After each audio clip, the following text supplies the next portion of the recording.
자, 오는 4일 캐나다와 멕시코에 25% 관세를 부과하겠다고 공식 발표를 했습니다. 사실은 뭐 이 발표를 하기 위해서 마련한 기자회견장은 아니었는데 이 얘기를 여기서 해버리는 바람에 원래 하려고 했던 얘기보다 이 얘기가 더 주목받고 있습니다. 지난번에 우리 모두 다 기억하듯이 이 얘기는 이미 했던 얘기예요. 했던 얘기인데 뭡니까? 펜타닐 같은 마약이 이제 멕시코나 캐나다를 통해서 들어오고 있다. 이거 니네들이 제대로 단속 안 하면은 관세 25% 때리겠다라고 했던 것이고, 여기서 뭐 급거트리도 날아가는데 뭐 51번째 주지사라는 둥 망신만 잔뜩 주고 멕시코 어쩌고 저쩌고 우리는 뭐 군대 투입해가지고 펜타닐 막을게. 그랬더니 오케이, 한 달 유예. 그래서 이게 관세가 그래도 관세를 무기화하는 거지 이걸 실제로 쓰지는 않는 거다. 왜냐? 관세를 실제로 쓰는 순간 가장 큰 문제는 뭐다? 미국 국내 물가의 상승이다. 이제 겨우겨우 물가 잡아가지고 이제 금리 내려서 좀 경기 부양 좀 하려 그러고 있는데 여기서 물가가 다시 올라버린다. 그럼 만사 도루묵이다. 그러니까 이거 관세를 미국이 차마 때리지는 못할 것이다 라는 게 일반적인 관측이었는데 진짜 때리겠다 이러고 나온 거죠. 그랬더니 자, 이제 드디어 나왔습니다. 월스트리트 저널의 일면인데 일면의 가장 크게 있는 부분, 이게 아마 지금 화면상으로는 지금 화면이 충분히 크지 않아서 자세히 보이지 않으실 텐데 이게 미국 주가 지수들입니다. 그나마 지금 자세히는 안 보실 텐데 이게 세 줄이거든요. 이제 맨 윗줄에 있는 게 다우존스고 가운데 줄이 이제 S&P 500이고 맨 아래 완전히 꼬라박은 게 나스닥이에요. 나스닥 완전히 꼬라박았습니다. 여기 적혀 있죠. 트럼프가 이게 관세에 아주 대못을 박아버리니까 주가가 정신없이 지금 미끄럼틀을 타고 미끄러지고 있다. 아주 추락하고 있다라는, 주가 실제로 지금 그래프를 보면은 굉장히 급락하는, 경사가 가파르죠. 가파르게 떨어지는 모습을 보이고 있습니다. 여기는 이쪽은 이제 그 우크라이나 얘기.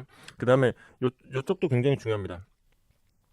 브링크맨십이라는 게 이제 우리가 흔히 쓰는 벼랑 끝 외교할 때 이거 벼랑 끝 전략이죠. 그 벼랑 끝 전략으로 썼던 이 관세 전략이 이게 그냥 말로 하는 게 아니라 진짜로 끝까지 갔다. 벼랑 그 외에 이 얘기하면 또 옛날 사람이라고 또 놀릴지도 모르겠는데, 제임스 딘을 그 스타로 만들어줬던 이유 없는 반항 보면 이제 절벽을 가다가 이제 다음 작은 놈이 먼저 차 세우겠죠. 담 센 척하는, 더 늦게 세운 사람이 차를 늦게 세우겠죠. 그러다가 이제 그 제임스 딘하고 그 게임 하던 친구가 센 척하다가 끝내 절벽에 떨어지는 그런 케이스가 있는데, 트럼프가 진짜로 이제 절벽 밑으로 갖다 꼬라 박았다. 이거 그냥 거의 파국이다라는 평가까지 내리고 있는 상황입니다. 이 정도 상황이 되면은 미국의 실제로 경제 주체들이 이 상황을 어떻게 보고 있는지 단적으로 볼 수 있는 거죠. 이렇게 되면은 이제 미국의 경제에 찬물을 끼얹었다. 이거는 미국 자국 산업을 보호하는 게 아니라 큰 틀에서 미국 경제의 흐름에 그야말로 그냥 얼음물을 끼얹은, 그냥 얼음 된, 꼼짝 마라 느낌이 된 상황이 됐습니다. 여기에 이제 그 가뭄의 단비 같은 소식이 내린 거예요. 이게 트럼프가 만든 거냐 아니면은 때마침 나온 거냐는 정확하진 않아요. 근데 그동안 트럼프가 계속 요구했던 건 맞아요. 뭐냐면은 석유 수출국 기구들이 이제 석유를 증산하기로 했습니다. 이 말인즉슨 사실은 뭐 사우디, 그다음에 오페크 플러스에는 심지어 러시아까지도 들어가 있어요. 여기서 이제 석유를 증산한다. 석유의 공급이 늘어난다. 그럼 석유의 가격은 떨어지겠죠. 미국의 물가에서 굉장히 영향을 많이 미치는 건, 우리도 물론 이제 기름값이라는 거는 물가지수에 미치는 영향이 크긴 합니다만, 미국 같은 경우에는 우리하고 비교할 수 없이 그 비중이 커요. 뭐 미국은 뭐 집안 마트 가는데도 차 없으면 못 가잖아요. 이런 상황에서 석유가 증산이 된다. 그래서 기름값이 떨어진다. 이러면은 뭐 지금 관세가 화두가 있잖아. 관세라는 건 뭐다? 미국 국내 물가의 상승을 뜻한다. 그런데 석유 증산은 뭐다? 석유 가격의 하락을 뜻한다. 석유 가격의 하락은 미국 국내 물가의 하락을 뜻한다. 특히나 바로 그 점 때문에 트럼프는 계속해서 미국 국내, 지금 세계의 산유량 1등은 미국, 2등은 러시아, 3등이 이제 사우디아라비아, 이렇게 돼요. 이제 전통적으로 중동의 중요성이 옛날보다 많이 줄어들었죠. 근데 셰일 혁명이라는 게 일어나면서 2010년대에 이제 미국의 산유량이 급격하게 증가했는데, 요게 저 셰일 가스 산업이 좀 얼추 정리가 됐어요. 그래가지고 옛날에는 이게 장사가 되니까 이게 그 우후죽순 달라 들어갖고는 막 공급이 늘어났었는데, 이제 요게 좀 메이저들이 들어가가지고는 좀 정리를 했어요. 그러니까 메이저들이 전체적인 시장판 전체를 보면서 수요 공급을 조절하는 거예요. 트럼프가 좀 양 좀 늘려봐라 그랬는데, 요즘에 막 세계 방방곡곡에서 전쟁이 벌어지고 있는 걸 감안하면 유가가 상대적으로 낮은 수준에 머물고 있단 말이죠. 그러니까 사실은 미국 국내의 업자들부터가 증산 요구에 잘 응하지 않았어요. 근데 밖에서부터 이렇게 석유 증산을 한다. 그래서 국제 석유 가격이 낮아진다. 이렇게 되면은, 그러면 우리라도 뭐 생산량을 늘리지 않고 또는 오히려 줄여서 석유 가격을 유지한다? 이런 전략을 쓸 수도 있겠지만, 보통 그런 전략을 쓰지 않습니다. 왜냐하면 이게 전 세계적으로 기름 석유를 파는 사람들은 빤하잖아요. 이게 뭐 아무나 팔 수 있는 게 아니잖아요.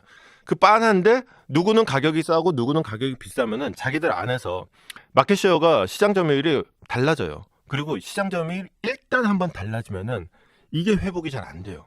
그래서 사실은 오페크 플러스에서 감산 결정을 내린다 하더라도 지들 안에서 잘 안 지켜지는 이유 중에 하나인데, 이러다 보면은 미국도 내릴 수밖에 없다. 그러면 이제 트럼프는 관세로 인한 부작용 상당 부분을 이걸로 상쇄할 수가 있다. 이런 효과가 되는 거죠. 그러니까 이거를 믿고는 이제 관세를 강행하는 게 아니냐라는 합리적인 의심이 가능해지는 대목이기도 합니다. 이게 오페크 플러스 같은 경우는 공식적으로는 지금 감산 계획 진행 중이었어요. 근데 감사는 원래 계획 진행 중이었고, 이게 차일피일 미루고 있었어요. 왜냐, 야 네가 뭐 이런 거예요. 서로 총 겨누고 있으면서 네가 먼저 총 내리면 나도 내릴게 이러고 있다가 서로 안 내리고는 서로 빠바방 쏘는 지금 이런 상황이 된 거고, 이렇게 되니까 이 얘기가 딱 나오자마자 정말 드라마틱합니다.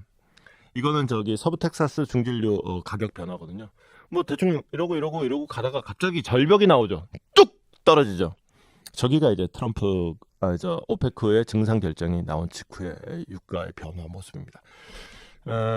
우리 같은 경우는 이제 WTI보다는 보통 이제 두바이유 지표를 보긴 합니다만, 어쨌거나 이제 전 세계적으로 국제 유가를 따질 땐 보통 WTI를 많이 보죠. 특히나 요즘엔 이제 미국의 중요성이 더 커졌으니까.